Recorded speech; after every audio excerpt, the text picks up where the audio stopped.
Labą dieną. Šiandien aš būsiu plovykloje ir pabandysiu pafilmuoti truputį, ką mes čia veikiam. Tai plovykla, aišku, yra Saulės mieste. Prekybos centre Saulės miestas. Sandrop plovykla. Va ten. Nu ką, einam darbuotis ir kažką pafilmuosiu. Ką mano restauruotas stiklas. Laukiu klientų atsimti. Ir kol kas pas mus tuščia, bet dar tik pats rytas. Laukiam visų. Nu ką, pirmas šiandien darbelis. Tai turiu golfiuką, biškį kažkas užkliudė golfiuką.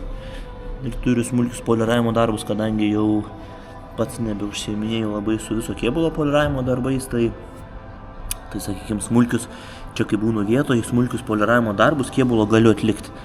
Tai vat kas čia per situacija. Matoj, brūkštelėjo kažkas. Tai nori pasišalinti, kas įmanoma. Tai vat, toks darbelis. Tai imsiu biškį kailiuką, biškį aštriau, o po to išpoliruosiu iki maksimumo. Tai va, tuoj parodysiu, kaip čia man gausis.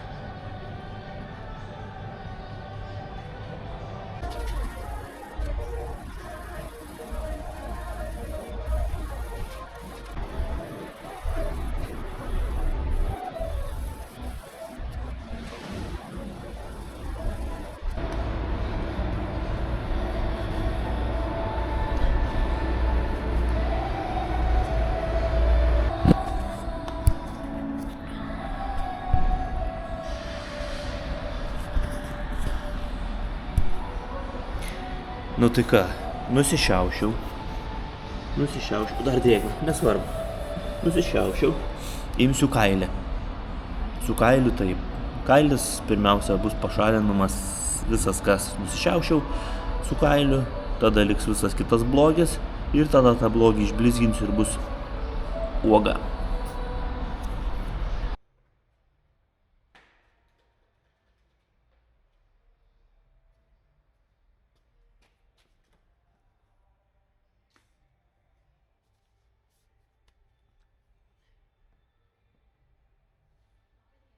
Labą dieną. Aš bandžiau jums nusiskambinti, bet niekas sako patekėsiu. Man asmeniškai ir čia vyrukam? Nežinau, žinok. Plovykla? Aha. Nes norėjau, kad mašiną nuplautų. Ar turėtumėt jį? Naikit ten du vyrukai sėdž, kaip tik nieko neveikdami, kompiuterinių žaidimų žaidž, paklauskit jų ir tada jie pasakys, ar čia tur kažką jau užsirašė ar ne. Jo.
Tai va,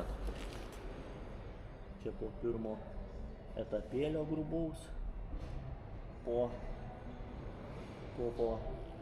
šlifavimo hologramos, viskas gerai. Situacija tokia, kad nereikia dėti daug jėgos, galima ramiai poliruoti, svarbu švarus kailis. Ir jeigu matėt, tai pats kailis, man atrodo, yra 180 diametro, o mano padas, prie kurio klijuojasi kailis, yra 125. Tai gaunas taip, aš visada dedu tokį, čia kiekvienas pasirinktinai realiai pagal save, kaip jau kas nori. bet aš dedu tokį, kad būtų mano kantas kailio elastingas ir kad jeigu aš apdirbinėju tokius kampus, kad sumažint maksimaliai riziką, kad nuskusiu kampą. Tai vat, varau toliau.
Dėl stiklo pašolinio.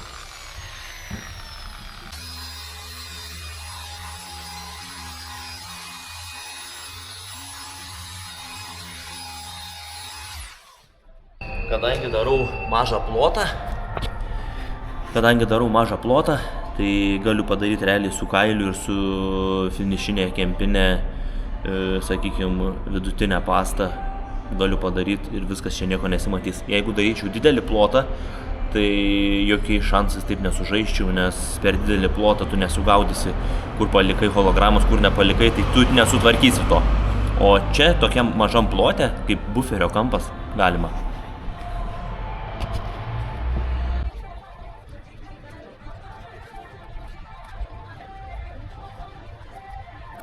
Nu, ir kas man gavosi? Galutiniam rezultate gavosi pagrindinis defektas labai neblogai. Gal ir yra, sakykime, minimalių kažkokių jau tokių pabraižimukų, bet toli gražu iš čia nieko nematysit, nerasit, nes jau paėjus čia į tą pusę buferio, tai čia yra žymiai daugiau jau defektų šiaip bendro naudojimo, negu matytumėt va čia. Tai va, jeigu užkliuvot kažkur, nes mes esame įsikūrę Saulės mieste požeminėje aikštelėje, tai yra automobilių plovykloje.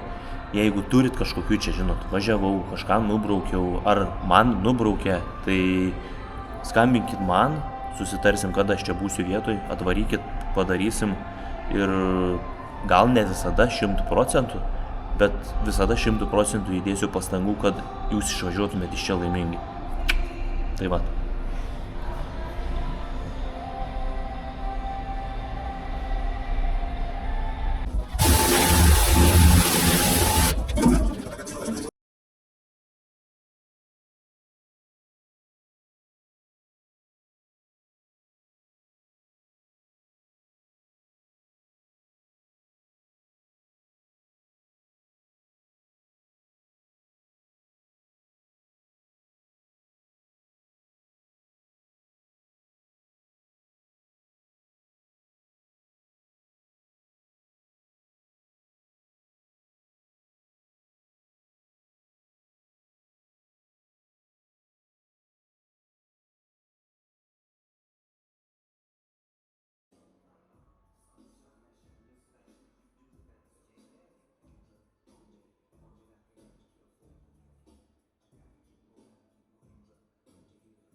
Yra dar minimalių defektų, bet pakankamai sunkiai tai šlifuojas. Tai visumoje tai tikrai gerai, visą nupoliravau aš jį čia iš abiejų pusių padariau, kiek jau čia įmanoma. Nu tikrai gražiau nei buvo, nu jau nebesakyk, tikrai gražiau. Tai va, toks.